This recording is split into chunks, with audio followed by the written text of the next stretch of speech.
Hi guys, welcome back to my YouTube blog. ಎಲ್ಲರೂ ಹೇಗಿದ್ದೀರಾ? I hope ನೀವೆಲ್ಲರೂ ಕೂಡ ಚೆನ್ನಾಗಿದ್ದೀರಾ ಅಂತ ಅಂದ್ಕೊಳ್ತೀನಿ. ನಾನು ಕೂಡ ಚೆನ್ನಾಗಿದ್ದೀನಿ. ಇವತ್ತಿನ ವ್ಲಾಗ್ ಬುಧವಾರ ಮಧ್ಯಾಹ್ನದಿಂದ ವ್ಲಾಗ್ನ ಸ್ಟಾರ್ಟ್ ಮಾಡ್ಕೊಂಡಿದ್ದೀನಿ. ಅಕ್ಷಯ ತೃತೀಯ ಇದ್ದಿದ್ದರಿಂದ ಮನೇಲಿ ಪೂಜೆ ಎಲ್ಲ ಮಾಡಿ ನಮ್ಮ ಮನೆಯವರೇ ಪೂಜೆ ಮಾಡಿಬಿಟ್ಟು ಹೋಗಿದ್ರು.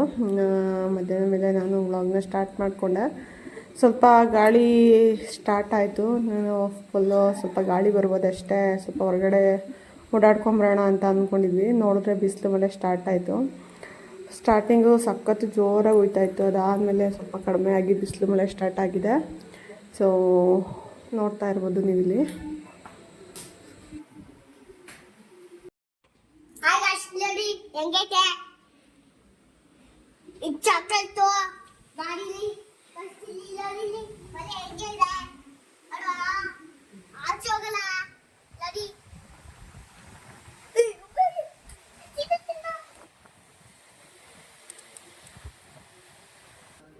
ಇವನು ನನ್ನ ನೋಡಿನೇ ಇದನ್ನೆಲ್ಲ ಕಲ್ತ್ಬಿಟ್ಟಿದ್ದಾನೆ ಮಾತಾಡೋದು. ಸೊ ವೆಲ್ಕಮ್ ಮಾಡೋದೆಲ್ಲ ಅವನು ಒಂದೊಂದು ಸಲ ಅವನೇ ಫೋನ್ ತೊಗೊಂಡು ಕ್ಯಾಮ್ರಾ ಆನ್ ಮಾಡಿಕೊಂಡು ಅವನೇ ಮಾತಾಡ್ತಿರ್ತಾನೆ. ಇದು ಅದು ಮನೇಲಿ ನಾನು ಮಾತಾಡ್ತಿರ್ತೀನಲ್ಲ, ಹಂಗಾಗಿ ಅವನು ಕೂಡ ಅದೇ ಕಲ್ತ್ಕೊಂಬಿಟ್ಟಿದ್ದಾನೆ. ಸ್ವಲ್ಪ ಮಳೆ ಇದ್ದಿದ್ದರಿಂದ ಬಟ್ಟೆ ಒಣಗಾಕಿಲ್ಲ, ಹಂಗೆ ಎತ್ತಿಟ್ಟಿದ್ದೀನಿ. ಒಣಗಾಕಿದೆ ಮತ್ತು ಎತ್ಕೊಂಬಂದೆ. ಇನ್ನು ಅಡುಗೆ ಮನೆ ಸ್ವಲ್ಪ ಗಲೀಜಾಗಿದೆ, ಯಾಕಂತಂದರೆ ಮಧ್ಯಾಹ್ನನೇ ಅಡುಗೆ ಮಾಡ್ಕೊಂಡಿದ್ದೆ, ಅದೆಲ್ಲ ಕ್ಲೀನ್ ಮಾಡ್ಕೊಂಡಿಲ್ಲ ಇನ್ನೂ. ಸ್ವಲ್ಪ ಸಾಯಂಕಾಲ ಅಂದರೆ ಸ್ವಲ್ಪ ಡೀಪ್ ಕ್ಲೀನ್ ಮಾಡ್ಕೊಳ್ಳೋಣ ಕಿಚನ್ ಅಂತ ಹೇಳ್ಬಿಟ್ಟು ಹಂಗೆ ಬಿಟ್ಟಿದ್ದೀನಿ.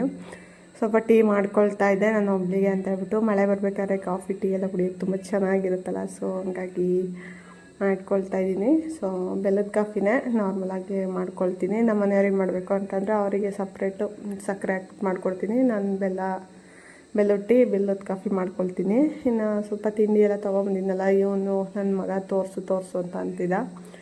ಸೊ ಹಾಗಾಗಿ ತೋರಿಸ್ತಾ ಇದ್ದೀನಿ. ಇದೇನೋ ಜಾಮು ತೊಗೊಂಬಂದಿದ್ದ, ಬ್ರೆಡ್ ಜಾಮು ತಿನ್ನೋದಕ್ಕೆ ಅಂತ ಹೇಳ್ಬಿಟ್ಟು ಹಂಗೆ ತಿಂದಿದ್ದಾನೆ. ಇನ್ನು ಅದು ನೂಡಲ್ಸ್ ಕುರ್ಕುರೆ ಎಲ್ಲ ಅದು ಅವ್ನು ತಿನ್ನಲ್ಲ, ನಾವೇ ತಿನ್ನೋದು. ಸುಮ್ಮನೆ ತೊಗೊಂಬಂದಿದ್ದೀನಿ. ಇನ್ನು ಈ ಕಾಳುಗಳದೆಲ್ಲ ಮಿಕ್ಸ್ ಇರೋದನ್ನು ಮನೆಯಲ್ಲಿ ಒಂದು ಸಲ ಟ್ರೈ ಮಾಡೋಣ ಅಂತ ಹೇಳ್ಬಿಟ್ಟು ಯಾವ್ದು ಇಂಗ್ರೀಡಿಯೆಂಟ್ಸ್ ಯೂಸ್ ಮಾಡಿದ್ದಾರೆ ನೋಡೋಣ ಅಂತ ಹೇಳ್ಬಿಟ್ಟು ತೊಗೊಬಂದಿದ್ದೆ. 5 ರೂಪಾಯಿ ಪ್ಯಾಕೆಟ್ಗಳು ಇವು, 2 ತೊಗೊಂಬಂದಿದೆ. ನೋಡೋಣ ಟೇಸ್ಟು ಚೆನ್ನಾಗಿದ್ರೆ ಮಾಡ್ಕೊಡೋಣ, ಮನೆಯಲ್ಲೇ ಸ್ವಲ್ಪ ಮಾಡಿಡೋಣ ಅಂತ ಹೇಳ್ಬಿಟ್ಟು ತೊಗೊಂಬಂದಿದ್ದೀನಿ. ಏನೇನು ಕಾಳುಗಳನ್ನ ಬಳಸಿ ಮಾಡಿದ್ದಾರೆ ಮತ್ತು ಖಾರ ಎಲ್ಲ ಏನೇನು ಮಿಕ್ಸ್ ಮಾಡಿದ್ದಾರೆ ಅಂತ ಹೇಳ್ಬಿಟ್ಟು ಅಂತ. ಇನ್ನು ಬೂಂದಿ ಖಾರ ತೊಗೊಂಬಂದಿದ್ದೆ. ಬೆಳಗ್ಗೆ ಸ್ವಲ್ಪ ಬಿಸಿಬೇಳೆ ಭಾತ್ ಮಾಡೋಣ ಅಂತ ಹೇಳ್ಬಿಟ್ಟು ತೊಗೊಂಬಂದಿದ್ದೆ. ಅವನು ಅದನ್ನು ಕೂಡ ತೋರಿಸ್ತಾ ಇದ್ದಾನೆ. ಮಳೆ ಮತ್ತೆ ಸ್ಟಾರ್ಟ್ ಆಗಿದೆ ನೋಡಿ. ಅದು ಸಖತ್ತು ಗಾಳಿ ಬೀಸ್ತಾ ಇತ್ತು, ಹಂಗಾಗಿ ನಾವೇ ತೂರ್ಕೊಂಡು ಹೋಗ್ತೀವೇನೋ ಅನ್ನೋ ಥರ ಫೀಲ್ ಆಗ್ತಿತ್ತು ನನಗಂತೂ. ಟೆರೆಸ್ ಮೇಲೆ ನಿಂತಿದ್ದಾಗ ಅಷ್ಟು ಸಿಕ್ಕಾಬಟ್ಟೆ ಗಾಳಿ. ಅದಕ್ಕೋಸ್ಕರ ಮನೆಗೆ ಬಂದು ಕದ ಹಾಕೊಂಬಿಟ್ಟಿದ್ವಿ. ಕದ ಹಾಕಿದ್ರೂ ಸ್ವಲ್ಪ ಅಷ್ಟು ಗಾಳಿ ಬೀಸ್ತಾ ಇತ್ತು, ಪ್ರೆಷರ್ಗೆ ಕದನೇ ಅಳ್ಳಾಡ್ತಿತ್ತು, ಅಷ್ಟು ಗಾಳಿ. ಸೊ ಇನ್ನು ಟೀ ಕುಡಿದು ಆದಮೇಲೆ ಅವನಿಗೆ ಸ್ನ್ಯಾಕ್ಸ್ ತಿನ್ನೋದಕ್ಕೆ ಅಂತ ಕೊಟ್ಬಿಟ್ಟು ಅಡುಗೆ ಮನೆ ಸ್ವಲ್ಪ ಕ್ಲೀನ್ ಮಾಡ್ಕೊಳ್ಳೋಣ ಅಂತ ಬಂದೆ. ಮಧ್ಯಾಹ್ನ ಅಡುಗೆ ಮಾಡಿ ಊಟ ಮಾಡಿ ಸ್ವಲ್ಪ ಮಲ್ಕೊಂಬಿಟ್ಟಿದ್ದೆ, ರೆಸ್ಟ್ ಮಾಡೋಣ ಅಂತ ಹೇಳ್ಬಿಟ್ಟು. ಸೊ ಹಂಗಾಗಿ ಕ್ಲೀನ್ ಮಾಡಿರಲಿಲ್ಲ. ಇನ್ನು ಸ್ವಲ್ಪ ಕಡಲೆಕಾಳು ಎಲ್ಲ ನಾನು ನೆನೆಸಿಟ್ಟಿದ್ನಲ್ಲ, ಅದನ್ನ ಸ್ವಲ್ಪ ಕಾಳನ್ನ ಬೇಯಿಸ್ಬಿಟ್ಟು ಒಗ್ಗರಣೆ ಹಾಕೋಣ ಅಂತ ಅಲ್ಲೇ ಮಡಗಿದ್ದೀನಿ. ಸಾಯಂಕಾಲ ಈ ಮಳೆ ಬರೋ ಟೈಮಲ್ಲಿ ಚಳಿಗೆ ತಿನ್ನೋದಕ್ಕೆ ತುಂಬ ಚೆನ್ನಾಗಿರುತ್ತೆ ಅಂತ ಹೇಳ್ಬಿಟ್ಟು.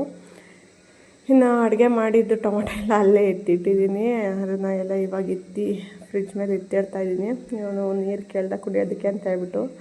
ಸೊ ಅವನು ಕೊಟ್ಬಿಟ್ಟು ನೀನು ಹೋಗಲ್ಲಿ ಕುತ್ಕೊಂಡು ತಿಂತಾಯಿರೋ ಸ್ನ್ಯಾಕ್ಸು, ನಾನು ಸ್ವಲ್ಪ ಎಲ್ಲ ಕ್ಲೀನ್ ಮಾಡ್ಕೊಳ್ತೀನಿ ಅಂತ ಹೇಳ್ಬಿಟ್ಟು ಕ್ಲೀನ್ ಮಾಡ್ಕೊಳ್ತಾ ಇದ್ದೀನಿ. ಇನ್ನು ಅಡುಗೆ ಮನೆಯೆಲ್ಲ ಫಸ್ಟ್ ಕ್ಲೀನ್ ಮಾಡಿಕೊಂಡು, ಇನ್ನು ನಮ್ಮ ಮನೆಯವ್ರು ಕೂಡ ಬಂದರು ಅಷ್ಟೊತ್ತಿಗೆ. ಅವ್ರಿಗೂ ಕೂಡ ಟೀ ಮಾಡಿಕೊಡ್ಬೇಕಿತ್ತು.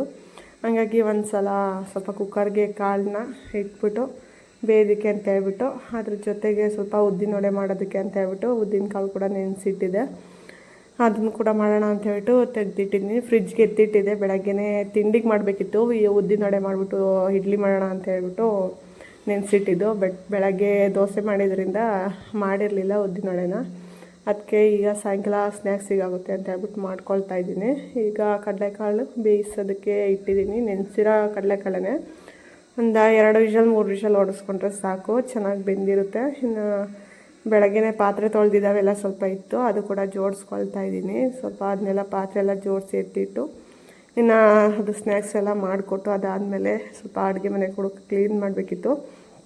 ಪಾತ್ರೆನೂ ಸ್ವಲ್ಪ ತೊಳೆಯೋದಿತ್ತು. ಹಂಗಾಗಿ ಇದು ಸ್ನ್ಯಾಕ್ಸ್ ಎಲ್ಲ ತಿಂದು ಮುಗಿಸ್ಕೊಂಡು ಆದಮೇಲೆ ಕೆಲಸ ಸ್ಟಾರ್ಟ್ ಮಾಡೋಣ ಅಂತ ಹೇಳ್ಬಿಟ್ಟು ಮಾಡ್ಕೊಳ್ತಾ ಇದ್ದೀನಿ. ಇವಾಗ ಫಸ್ಟು ಉದ್ದಿನವಡೆ ಮಾಡೋದಕ್ಕೆ ಅಂತ ಹೇಳ್ಬಿಟ್ಟು ಉದ್ದಿನವಡೆ ಜೊತೆ ಸ್ವಲ್ಪ ತೊಗರಿಬೇಳೆನ ಮಿಕ್ಸ್ ಆಗಿಬಿಟ್ಟಿದೆ, ಅಂಗಡಿಲೇ ಮಿಕ್ಸ್ ಆಗಿ ಬಂದಿತ್ತು. ಸೊ ನೋಡೋಣ ಚೆನ್ನಾಗಿ ಬರುತ್ತೋ ಇಲ್ವೋ ಅಂತ ಹೇಳ್ಬಿಟ್ಟು ಮಾಡ್ತಾಯಿದ್ದೀನಿ. ಫಸ್ಟ್ ಟೈಮ್ ನಾನು ಮಾಡ್ತಾ ಇರೋದು ಉದ್ದಿನವಡೆ, ಮನೇಲಿ ಏನು ಮಾಡಿರಲಿಲ್ಲ. ಅದ್ರ ಜೊತೆಗೆ ಸ್ವಲ್ಪ ಶುಂಠಿ ಮತ್ತು ಉಪ್ಪನ್ನ ಹಾಕ್ಕೊಂಡು ರುಬ್ಕೊಳ್ತಾ ಇದ್ದೀನಿ. ಇನ್ನು ಎಣ್ಣೆ ಕಾಯೋದಕ್ಕೆ ಇಟ್ಬಿಟ್ಟು ಕಾಳಿತ್ತಲ್ಲ ಅದನ್ನು ಒಗ್ಗರಣೆ ಹಾಕೊಳ್ಳೋಣ ಅಂತ ಹೇಳ್ಬಿಟ್ಟು ಕಾಳು ಕೂಡ ಚೆನ್ನಾಗಿ ಬೆಂದಿತ್ತು. ಒಗ್ಗರಣೆ ಹಾಕ್ಕೊಳ್ತಾ ಇದ್ದೀನಿ. ಈರುಳ್ಳಿ, ಬೆಳ್ಳುಳ್ಳಿ ಮತ್ತು ಸ್ವಲ್ಪ ಕೊತ್ತಂಬರಿ ಮತ್ತು ಸ್ವಲ್ಪ ತೆಂಗಿನ ತುರಿ ಹಾಕ್ಕೊಂಡು ಸ್ವಲ್ಪ ಉಪ್ಪು ಹಾಕ್ಕೊಂಡು ಮಿಕ್ಸ್ ಮಾಡ್ಕೊಂಡಿದ್ದೆ. ಇದು ಚಾಟ್ ಮಸಾಲ ಹಾಕಿದ್ರೆ ಇನ್ನೂ ಚೆನ್ನಾಗಿರುತ್ತೆ, ಬಟ್ ಚಾಟ್ ಮಸಾಲ ಮನೇಲಿ ಖಾಲಿಯಾಗಿತ್ತು, ಹಂಗಾಗಿ ಇಷ್ಟನ್ನೇ ಫ್ರೈ ಮಾಡಿಬಿಟ್ಟು ಕೊಟ್ಟಿದ್ದೆ. ಅದು ಕೂಡ ಸ್ವಲ್ಪ ಕೊಟ್ಟಿದ್ದೆ ತಿನ್ನೋದಕ್ಕೆ ಅಂತ ಹೇಳ್ಬಿಟ್ಟು, ಟೀ ಮಾಡೋವರೆಗೂ ತಿಂತಾಯಿರು ಅಂತ ಹೇಳ್ಬಿಟ್ಟು. ಇನ್ನೊಂದು ಸೈಡು ಉದ್ದಿನವಡೆ ಮಾಡೋದಕ್ಕೆ ಅಂತ ಹೇಳ್ಬಿಟ್ಟು ಅದನ್ನು ಮಾಡಿ ಇಟ್ಬಿಟ್ಟು ಅದೇ ಒಲೆ ಮೇಲೇ ಒಂದು ಕಡಾಯಿ ಇಟ್ಬಿಟ್ಟು ಇವಾಗ ಎಣ್ಣೆ ಕಾಯೋದಕ್ಕೆ ಇಡ್ತಾಯಿದ್ದೀನಿ. ಇನ್ನು ಉದ್ದಿನವಡೆಗೆ ರುಬ್ಕೊಂಡಿದ್ದಲ್ಲ ಅದಕ್ಕೇ ಈರುಳ್ಳಿ, ಹಸಿರು ಮೆಣಸಿನ್ಕಾಯಿ, ಕೊತ್ತಂಬರಿ ಸೊಪ್ಪು ಮತ್ತು ಕಾಳು ಮೆಣಸು ಹಾಕ್ಕೊಳ್ತಾ ಇದ್ದೀನಿ. ಇದ್ರ ಜೊತೆಗೆ ಸ್ವಲ್ಪ ತೆಂಗಿನ ತುರಿ ಹಾಕೋಬೇಕಾಗಿತ್ತು, ತೆಂಗಿನ ತುರಿ ಹಾಕಲಿಲ್ಲ, ನಮ್ಗೆ ಅಷ್ಟೇನು ಇಷ್ಟ ಆಗೋದಿಲ್ಲ, ಹಂಗಾಗಿ ಅದೊಂದು ಸ್ಕಿಪ್ ಮಾಡಿದ್ದೀನಿ. ಮತ್ತು ಕರ್ಬೇವಿನ ಸೊಪ್ಪು ಹಾಕಬೇಕಿತ್ತು, ಅದು ಕೂಡ ಮರೆತು ಹಾಕಿಲ್ಲ. ಸೊ ಅದೊಂದು ಹಾಕಿದ್ರೆ ಇನ್ನೂ ಚೆನ್ನಾಗಿ ಬರೋದು. ಇನ್ನು ಎಣ್ಣೆ ಎಲ್ಲ ಕಾದ್ಮೇಲೆ ಸ್ವಲ್ಪ ಉದ್ದಿನವಡೆ ನೋಡೋಣ, ಇಲ್ಲಿ ಅಂಗಡಿಗಳಲ್ಲೆಲ್ಲ ಮಾಡ್ತಾರಲ್ಲ ಆ ಥರ ಮಾಡಿ ನೋಡೋಣ ಅಂತೇಳ್ಬಿಟ್ಟು ಟ್ರೈ ಮಾಡಿದೆ. ನಿಜವಾಗ್ಲೂ ಶೇಪನ್ನು ಚೆನ್ನಾಗಿ ಬಂದಿತ್ತು. ಮತ್ತು ಅಂಗಡಿಲೇ ನಾವು ತೊಗೊಂಡು ತಿಂತೀವಲ್ಲ ಹೋಟೆಲ್ಗಳಲ್ಲೆಲ್ಲ, ಹೋಟೆಲಲ್ಲಿ ಸ್ವಲ್ಪ ದೊಡ್ಡದಾಗಿ ಮಾಡಿರ್ತಾರೆ, ನಾನು ಮನೇಲಿ ಚಿಕ್ಕದಾಗಿ ಮಾಡ್ಕೊಂಡಿದ್ದೆ. ಫಸ್ಟ್ ಟೈಮ್ ಮಾಡಿದ್ದಲ್ವಾ, ಇನ್ನು ಹೆಂಗೆ ಬರುತ್ತೋ ಏನೋ ಅಂತ ಹೇಳ್ಬಿಟ್ಟು ಟೇಸ್ಟ್ ಚೆನ್ನಾಗಿ ಹೆಂಗಿರುತ್ತೆ ಏನೋ ಅಂತ ಅಂದ್ಕೊಂಡಿದ್ದೆ. ಚೆನ್ನಾಗೇ ಬಂದಿತ್ತು. ಮಾಮೂಲಿ ನಾವು ಹೋಟೆಲ್ಗಳಲ್ಲೆಲ್ಲ ಸಿಗುತ್ತಲ್ಲ ಉದ್ದಿನವಡೆ, ಅದೇ ಥರನೇ ಬಂದಿತ್ತು. ಸೊ ಫಸ್ಟ್ ಆ ಥರ ಹೋಟೆಲಲ್ಲಿ ಸಿಗೋ ಥರ ಮಾಡ್ಕೊಂಡಿದ್ದೆ. ಅದಾದಮೇಲೆ ಅದು ಶೇಪೆಲ್ಲ ಮಾಡಿಬಿಟ್ಟು ರೌಂಡ್ ಮಾಡಿ ಅದಕ್ಕೆ ಅದೆಲ್ಲ ಮಾಡೋದಕ್ಕೆ ಸ್ವಲ್ಪ ಟೈಮ್ ಹಿಡಿಯುತ್ತೆ ಅಂತ ಹೇಳ್ಬಿಟ್ಟು ಮಾಮೂಲಿ ನಾವು ಬೋಂಡ ಎಲ್ಲ ಮಾಡ್ಕೊತೀವಲ್ಲ ಆ ಥರನೇ ಮಾಡ್ಕೊಂಡಿದ್ದೆ. ಇನ್ನು ಸ್ವಲ್ಪ ಟೀ ಎಲ್ಲ ಮಾಡಿ ನಮ್ಮ ಮನೆಯವ್ರಿಗೂ ಕೂಡ ತೊಗೊಂಡೋಗಿ ಕೊಟ್ಟೆ. ಅವರು ತುಂಬ ಇಷ್ಟಪಟ್ಟು ತಿಂದರು, ಚೆನ್ನಾಗಿದೆ ಅಂತ ಹೇಳ್ಬಿಟ್ಟು. ಸಾಕ್ಷಿಗೆ ನಿನಗೆ ಕೊಟ್ಟಿದ್ದೀನಿ, ಸಾಕ್ಷಿಗೆ. Thank you so much. ಕಳ್ಳೆಪುರಿ ಮಾತ್ರ ನೀನು ಒಬ್ಬನೇ ತಿಂದ್ಕೊಳ್ಳಿ ಮಾಡಿ. ತಿನ್ನೋ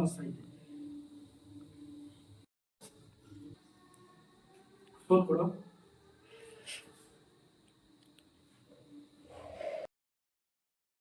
ಫಸ್ಟ್ ಟೈಮ್ ಮಾಡಿದ್ರೂ ಕೂಡ ತುಂಬ ಚೆನ್ನಾಗಿ ಬಂದಿತ್ತು. ಉದ್ದಿನವಡೆ ಮೇಲ್ಗಡೆ ಎಲ್ಲ ಚೆನ್ನಾಗಿ ಕ್ರಿಸ್ಪಿಯಾಗಿ ಚೆನ್ನಾಗಿ ಬಂದಿತ್ತು, ಒಳಗಡೆ ತುಂಬ ಸಾಫ್ಟಾಗಿ, ಟೇಸ್ಟ್ ಕೂಡ ತುಂಬ ಚೆನ್ನಾಗಿ ಬಂದಿತ್ತು. ಸೊ ಮನೆಯಲ್ಲೇ ಮಾಡ್ಕೊಬೋದು ಆರಾಮಾಗಿ ಅಂತ ಅನ್ನಿಸ್ತು. ಇನ್ನು ಸ್ನ್ಯಾಕ್ಸ್ ಎಲ್ಲ ತಿಂದು ಸ್ವಲ್ಪ ಕಾಫಿ ಟೀ ಎಲ್ಲ ಕುಡ್ದಾದ್ಮೇಲೆ ಸ್ವಲ್ಪ ಹಾಲು ಮತ್ತು ಕಿಚನ್ ಕ್ಲೀನ್ ಮಾಡ್ಕೋಬೇಕಿತ್ತು. ಯಾಕಂತ ಅಂದರೆ ಸ್ನ್ಯಾಕ್ಸ್ ಎಲ್ಲ ತಿಂದು ಎಲ್ಲ ಹಾಲಲ್ಲೇ ಹಾಕ್ಬಿಟ್ಟಿದ್ವಿ, ಹಂಗಾಗಿ ಅವರು ಕಡಲೆಪುರಿ ಎಲ್ಲ ತಿನ್ನೋದಕ್ಕೆ ಅಂತ ಹೇಳ್ಬಿಟ್ಟು ಈರುಳ್ಳಿ ಟೊಮೊಟೊ ಎಲ್ಲ ಹಚ್ಕೊಂಡು ಅವರು ಚುರುಮುರಿ ಮಾಡ್ಕೊಂಡು ತಿಂದಿದ್ರು. ಅದು ಕೂಡ ಎಲ್ಲ ಎತ್ತಿ ಎಲ್ಲ ಗುಡಿಸ್ಕೊಡ್ತಾ ಇದ್ದಾರೆ. ಹಾಲನ್ನು ಕ್ಲೀನ್ ಮಾಡಿಕೊಂಡ್ರು, ನಾನು ಮೂವಿ ನೋಡ್ತೀನಿ ಅಂತ ಹೇಳ್ಬಿಟ್ಟು. ಸೊ ಅದೊಂದು ಕ್ಲೀನ್ ಮಾಡಿಕೊಟ್ರು. ನಾನು ಪಾತ್ರೆ ಎಲ್ಲ ತೊಳೆಯೋಣ ಅಂತ ಹೇಳ್ಬಿಟ್ಟು ತೊಳೆದಿಡ್ತಾಯಿದ್ದೀನಿ. ಸ್ವಲ್ಪ ನನಗೆ ಆದಷ್ಟು ಕಿಚನ್ ಸ್ವಲ್ಪ ಫ್ರೀಯಾಗಿರಬೇಕು, ಜಾಸ್ತಿ ಪಾತ್ರೆಗಳನ್ನೆಲ್ಲ ತೊಳೆಯೋದಿಟ್ಕೊಂಡು ಏನಾದರೂ ಕೆಲಸ ಮಾಡ್ಕೋಬೇಕು ಅಂತಂದರೆ ಆಗೋದೇ ಇಲ್ಲ ನನಗೆ. ಸೊ ಹಂಗಾಗಿ ಎಲ್ಲ ಕ್ಲೀನ್ ಮಾಡೋಣ ಅಂತೇಳಿ ಕ್ಲೀನ್ ಮಾಡ್ಕೊಳ್ತಾ ಇದ್ದೀನಿ. ಇನ್ನು ಆ ಪಾತ್ರೆ ಎಲ್ಲ ತೊಳೆದು ಸ್ವಲ್ಪ ಒರೆಸಿ ಜೋಡಿಸಾದ್ಮೇಲೆ ಇನ್ನು ಸ್ವಲ್ಪ ಸ್ಟವ್ ಎಲ್ಲ ಕ್ಲೀನ್ ಮಾಡ್ಕೊಳ್ತಾ ಇದ್ದೀನಿ. ಕೌಂಟರ್ ಟಾಪ್ ಎಲ್ಲ ಕ್ಲೀನ್ ಮಾಡ್ಕೋಬೇಕಿತ್ತು, ಹಾಗಾಗಿ ಸ್ವಲ್ಪನೇ ಕ್ಲೀನ್ ಮಾಡ್ಕೊಳ್ತಾ ಇದ್ದೆ. ಜಸ್ಟು ಒಲೆ ಒಂದು ನೀಟಾಗಿ ತೊಳೆದು ಕ್ಲೀನ್ ಮಾಡ್ಕೊಳ್ಳೋಣ ಅಂತ ಹೇಳ್ಬಿಟ್ಟು ಮಾಡ್ಕೊಳ್ತಾ ಇದ್ದೆ. ಅದಾದಮೇಲೆ ಅಲ್ಲಿ ಫುಲ್ ಕೌಂಟರ್ ಟಾಪ್ನೇ ಕ್ಲೀನ್ ಮಾಡೋ ಥರ ಆಯಿತು. ಸ್ವಲ್ಪ ಕ್ಲೀನ್ ಮಾಡಿಕೊಂಡು ಅದು ಎಲ್ಲೆಲ್ಲಿ ಗಲೀಜಾಗಿದೆ ನೋಡಿಕೊಂಡು ಕ್ಲೀನ್ ಮಾಡ್ಕೊಳ್ತಾ ಇದ್ದೆ. ಹಾಗಾಗಿ ಫುಲ್ಲಾಗೆ ಕ್ಲೀನ್ ಮಾಡೋ ಥರ ಆಯಿತು. ಸೊ ಅದು ತುಪ್ಪ ಕೂಡ ನಾನು ಜಾಸ್ತಿ ದಿನ ಆಗಿದೆ ಯೂಸೇ ಮಾಡಿಲ್ಲ, ಅದನ್ನು ಇವಾಗ ದೀಪಕ್ಕಷ್ಟೇ ಯೂಸ್ ಮಾಡ್ಕೋಬೇಕು. ಹಾಗಾಗಿ ಅದನ್ನೇನು ಅಡುಗೆಗೆಲ್ಲ ಬಳಸ್ಕೊಳ್ತಾ ಇಲ್ಲ, ಹಂಗೆ ಎತ್ತಿಟ್ಟಿದ್ದೀನಿ. ಆಗಲೇ ಒಂದು 2 months ಮೇಲೇ ಆಯಿತು ತೊಗೊಂಬಂದು. ಇತ್ತೀಚೆಗೆ ಯೂಸ್ ಮಾಡೋದಕ್ಕೇ ಆಗಲಿಲ್ಲ, ಅಲ್ಲಿ ಊರುಗಳ್ಗೆ ಹೋಗ್ತಾ ಇದ್ದೀನಲ್ಲ, ಹಾಗಾಗಿ. ಸೊ ಬಂದಮೇಲೆ ಯಾವ ಅಡುಗೆಗಳಿಗೂ ಕೂಡ ಬಳಸ್ಕೊಂಡೇ ಇಲ್ಲ. ಅದನ್ನು ದೇವ್ರ ಮನೆಗೆ ದೀಪಕ್ಕೆ ಪೂಜೆಗೆ ಅಂತ ಹೇಳಿದ್ರು ಎತ್ತಿಟ್ಕೊಬೇಕು. ಇನ್ನು ಎಲ್ಲ ನೀಟಾಗಿ ಸೋಪೆಲ್ಲ ಹಾಕಿ ನೀಟಾಗಿ ಉಜ್ಜಿ ತೊಳೆದು ಅದಾದಮೇಲೆ ಬಟ್ಟೆಯಲ್ಲಿ ಒರೆಸ್ಕೊಳ್ತಾ ಇದ್ದೀನಿ. ಇನ್ನು ಅದಾದಮೇಲೆ ಸ್ವಲ್ಪ ಇನ್ನು ಮಿಕ್ಸಿನೂ ಕೂಡ ಸ್ವಲ್ಪ ಕ್ಲೀನ್ ಮಾಡ್ಕೋಬೇಕಿತ್ತು. ಅದಾಗಲೇ ಸುಮಾರು ಹಳೇ ಮಿಕ್ಸಿ, ಒಂದು 5 ವರ್ಷದ ಮುಂಚೆ ನಾವು ಅದನ್ನು ಸೆಕೆಂಡ್ಸ್ ತೊಗೊಂಡಿದ್ದು. ಒಂದು 500 ರುಪೀಸ್ ಏನೋ ಕೊಟ್ಟು ತೊಗೊಂಡಿದ್ವಿ ಅಷ್ಟೇ. ತುಂಬ ಬಾಳಿಕೆ ಬಂದಿದೆ. ಸ್ವಲ್ಪ ಇವಾಗ ಅದೆಲ್ಲ ನಟ್ಟೆಲ್ಲ ಲೂಸ್ ಆಗಿಬಿಟ್ಟಿದೆ, ಅದೆಲ್ಲ ಸ್ವಲ್ಪ ರೆಡಿ ಮಾಡಿಸ್ಬೇಕು. ಸೊ ಮಿಕ್ಸಿನ ಚೆನ್ನಾಗಿರೋದ್ರಿಂದ ಅದನ್ನೇ ಯೂಸ್ ಮಾಡ್ಕೊಳ್ತಾ ಇದ್ದೀನಿ, ಹೊಸದೇನು ತೊಗೊಳೋದಕ್ಕೆ ಹೋಗಿಲ್ಲ. ಹಂಗೆ ಒಂದು 2-3 ಸಲ ಮಿಕ್ಸಿ ಚೇಂಜ್ ಮಾಡಬೇಕು, ಹೊಸದು ತೊಗೊಳ್ಳೋಣ ಅಂತ ಅಂದ್ಕೊಂಡೆ. ಬಟ್ ಇರೋದೇ ಇವಾಗ ಚೆನ್ನಾಗಿದೆಯಲ್ಲ, ಹಂಗಾಗಿ ಅದನ್ನೇ ಯೂಸ್ ಮಾಡ್ಕೊಳ್ತಾ ಇದ್ದೀನಿ. ಬೇರೆ ಏನು ತೊಗೊಳೋದು ಬೇಡ, ತೀರಾ ಹಾಳಾದರೆ ತೊಗೊಳ್ಳೋಣ ಅಂತ ಹೇಳ್ಬಿಟ್ಟು. ಸೊ ಎಲ್ಲದಕ್ಕೂ ಸುಮ್ಮನೆ ಬಂಡವಾಳ ಹಾಕೋದು ಬೇಡ ಅಂತ ಹೇಳ್ಬಿಟ್ಟು ಅಷ್ಟೇ. ಇನ್ನು ಅದು ಕೂಡ ತೆಗೆದು ಎಲ್ಲ ಅದು ಕೂಡ ಕ್ಲೀನ್ ಮಾಡ್ಕೊಳ್ತಾ ಇದ್ದೀನಿ. ಇನ್ನು ಕೆಟಲ್ ಕೂಡ ಅದು ಕೂಡ ಎತ್ತಿಟ್ಟು ಅದು ಕೂಡ ತೊಳ್ಕೊಬೇಕಿತ್ತು. ಆಗಲೇ ಅದನ್ನೂ ಯೂಸೇ ಮಾಡಿಲ್ಲ. ಈ ಬೇಸಿಗೆ ಸ್ಟಾರ್ಟ್ ಆದಾಗಿಂದನೂ ಜಾಸ್ತಿ ಯೂಸ್ ಮಾಡೇ ಇಲ್ಲ. ಅದು ಕೂಡ ಇನ್ಮೇಲೆ ಯೂಸ್ ಆಗುತ್ತೆ. ಯಾಕಂತಂದರೆ ಮಳೆ ಸ್ಟಾರ್ಟ್ ಆಯಿತು ಅಂತಂದರೆ ನನಗೆ ಬಿಸಿನೀರು ಬೇಕೇ ಬೇಕು, ಹಂಗಾಗಿ ಅದು ಕೂಡ ಇನ್ನು ಯೂಸ್ ಆಗುತ್ತೆ. ಇನ್ನು ಅಲ್ಲಿ ಕೂಡ ಕ್ಲೀನ್ ಮಾಡಿಕೊಂಡು ಇನ್ನು ಮಿಕ್ಸಿನೂ ಎಲ್ಲ ಚೆನ್ನಾಗಿ ಉಜ್ಜಿ ತೊಳೆದು ಅದಾದಮೇಲೆ ಬಟ್ಟೆನಲ್ಲಿ ಒರೆಸ್ಕೊಳ್ತಾ ಇದ್ದೀನಿ. ಎಲ್ಲೆಲ್ಲಿ ಜಾಸ್ತಿ ಕರೆ ಕೂತ್ಕೊಂಡಿತ್ತು ಅದನ್ನ ಸ್ಟೀಲ್ ಬ್ರಷಲ್ಲಿ ಉಜ್ಕೊಂಡು ಕ್ಲೀನ್ ಮಾಡ್ಕೊಳ್ತಾ ಇದ್ದೀನಿ. ಮಿಕ್ಸಿ ಮಾತ್ರ ತುಂಬ ಚೆನ್ನಾಗಿದೆ, ಹಳೆ ಮಿಕ್ಸಿ ಆದ್ರೂ ತುಂಬ ಚೆನ್ನಾಗಿ ಓಡ್ತಿದೆ. ಸ್ವಲ್ಪ ನಟ್ ಲೂಸ್ ಆಗಿರೋದ್ರಿಂದ ಅದೊಂದು ರೆಡಿ ಮಾಡಿಸ್ಕೊಂಡು ಇಟ್ಕೊಂಡು ತುಂಬ ಚೆನ್ನಾಗಿದೆ. ಇನ್ನು ಒಂದು 2-3 ವರ್ಷ ಆರಾಮಾಗಿ ಯೂಸ್ ಮಾಡ್ಕೊಳ್ಬೋದು ಅನಿಸುತ್ತೆ. ಇನ್ನು ಕೆಟಲ್ ಕೂಡ ಎಲ್ಲ ಕ್ಲೀನ್ ಮಾಡಿ ಇಟ್ಕೊಳ್ತಾ ಇದ್ದೀನಿ. ಇನ್ನು ಕುಟಾಣಿ ಕೂಡ ಅಲ್ಲೇ ಸೈಡಲ್ಲೇ ಇಟ್ಕೊಳ್ತಾ ಇದ್ದೀನಿ. ಮುಂಚೆ ನಾನು ಉಪ್ಪಿನ ಬಾಕ್ಸ್ ಎಲ್ಲ ಇಟ್ಟಿದ್ನಲ್ಲ, ಪಿಂಗಾಣಿನ ಅಲ್ಲೇ ಇಟ್ಕೊಳ್ತಾ ಇದ್ದೆ. ಬಟ್ ಅದನ್ನು ಯೂಸ್ ಮಾಡೋದಕ್ಕೆ ಆಗ್ತಾಯಿರಲಿಲ್ಲ, ಕೆಳಗಡೆ ಸ್ಟಪ್ಪಲ್ಲಿ ಇಟ್ಟಿದ್ರಿಂದ ಯೂಸ್ ಮಾಡ್ಕೊಳ್ಳೋದಕ್ಕಾಗ್ತಾಯಿರಲಿಲ್ಲ. ಹಂಗಾಗಿ ಇವಾಗ ಇಲ್ಲೇ ಇಟ್ಕೊಂಡಿದ್ದೀನಿ. ಏನಾದರೂ ಬೆಳ್ಳುಳ್ಳಿ ಶುಂಠಿ ಆ ಥರದ್ದು ಜಿಜ್ಬೇಕು ಅಂತ ಅಂದರೆ ಯೂಸ್ ಮಾಡ್ಕೊಳ್ತೀನಿ, ಸಿಂಪಲಾಗಿ ಅಡುಗೆ ಮಾಡ್ಕೊಬೇಕಾದ್ರೆ. ಇನ್ನು ಮನಿ ಪ್ಲ್ಯಾಂಟ್ ಕೂಡ ಗಿಡ ಹಾಕಿದ್ನಲ್ಲ, ಅದ್ರದ್ದು ಪ್ಲೇಟ್ ಕೂಡ ತೊಳೆದಿಡ್ತಾ ಇದ್ದೀನಿ. ಒಂದು ವಾರಕ್ಕಾಗೋವಷ್ಟು ನೀರು ಹಾಕ್ಬಿಟ್ಟು ಹೋಗಿದ್ದೆ ಊರಿಗೆ ಹೋಗ್ಬೇಕಾದ್ರೆ. ಅದು ನೀರೆಲ್ಲ ಜಾಸ್ತಿ ಆಗಿಬಿಟ್ಟು ಪ್ಲೇಟಿಗೆಲ್ಲ ಇಳ್ಕೊಂಡು ಅದನ್ನು ಮಣ್ಣೆಲ್ಲ ಕಲೆ ಕುತ್ಕೊಂಡ್ಬಿಟ್ಟಿತ್ತು, ಹಂಗಾಗಿ ಅದು ಕೂಡ ತೊಳೆದಿಟ್ಕೊಂಡೆ. ಇನ್ನು ಅದಾದಮೇಲೆ ಎಲೆಗಳನ್ನೆಲ್ಲ ತೊಳಿತಾ ಇದ್ದೀನಿ. ಸ್ವಲ್ಪ ಸಾಫ್ಟಾಗಿ ನಿಧಾನಕ್ಕೆ ತೊಳ್ಕೊಂಡೆ, ಯಾಕಂತಂದರೆ ಅದೇನಾದರೂ ಸ್ವಲ್ಪ ರಫಾಗಿ ಏನಾದರೂ ಇದು ಮಾಡಿದ್ರೆ ಮುರಿದೋಗ್ಬಿಡುತ್ತೆ ಅಂತ ಹೇಳ್ಬಿಟ್ಟು. ಅದು ಕಟ್ ಮಾಡಿದ್ನಲ್ಲ, ಅದು ಇವಾಗ ಒಂದು 4-5 ಎಲೆ ಆಗಿದೆ.